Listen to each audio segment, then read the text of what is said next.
Hello, everybody. Scott Golden here with the Golden Opportunities Coaching and Pro Wrestling Logic YouTube channels. Welcome to those of you who are new. Welcome back to those of you who are seasoned veterans of what we do around here. Got over 2,300 audios for your listening pleasure or something like that. And with the Superstars of Wrestling series continuing here, this is the October 3rd, 1987 edition of Superstars of Wrestling, and continuing to be a fundamentally useful series for wrestling purposes, as it were. Billy Graham and the Rousseau brothers defeats Joe Muerto, Rocky Stone, and Rick Gatner in a six-man tag team match. Super basic match. Superstar Billy Graham, who becomes a commentator within a matter of months here, as his wrestling days are over by before the Survivor Series 1987. Rousseau brothers still baby faces, although in the blue vests that they eventually will turn heel in. Graham moving obviously super slowly and not really doing a heck of a lot. Pushes him off, and Tom Stone or Rocky Stone is not in a good position. Butch Reed promises to be the one to take the superstar, the former world champion, out of action, and double team by the Rousseau brothers lead to a victory here. Jimmy Hart out there cutting a promo again, kind of hyping the Miss Elizabeth thing in the update section, where they talk about the continuation of the feud between Savage and the Honky Tonk Man. Two of the longest reigning Intercontinental Champions of all time. I think there's 1 month, maybe 6 weeks difference between Savage's reign of 14 months and Honky Tonk's record reign of 15 months. Ted DiBiase and Scott Casey. DiBiase just coming into the promotion a couple of months before in the summer of 87 and goes after Casey. Casey kind of faded out by 1989. Within a couple of years here, DiBiase has Virgil at ringside, also has a series of elbow drops to be had by his adversary here, and super basic maneuvers along the way. DiBiase also hits the power slam and a vertical suplex and the sleeper hold. Great local area promo by Gino Calinda alongside superstar Billy Graham. Billy Graham promises that he's going to take care of the natural Butch Reed in Boston. The talk between the two is, in fact, him taking care of Reed once and for all because of the trying to run him out after the hip injury. He actually does eventually take him out. Mr. Wonderful, Paul Orndorff against Dave Wagner.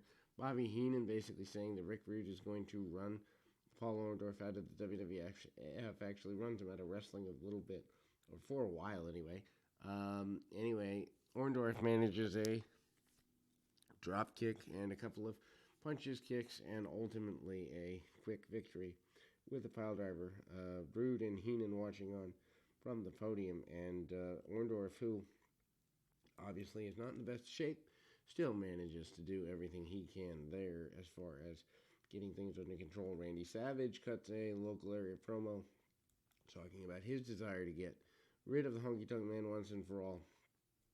Savage is phenomenal around this time. Then we go to Hercules, King Kong Bundy, and Rick Rude against Tony Leone, ML Williams, and Chris Bassett. Super basic series of matches here.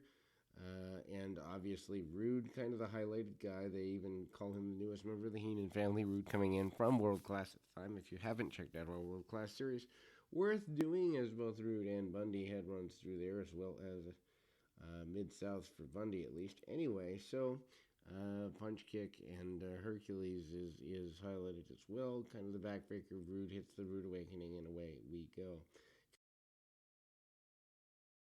By the WWF update deal. Anyway, and we kind of continue that going forward as Ken Patera is going to return to the WWF, getting even with Bobby Heenan.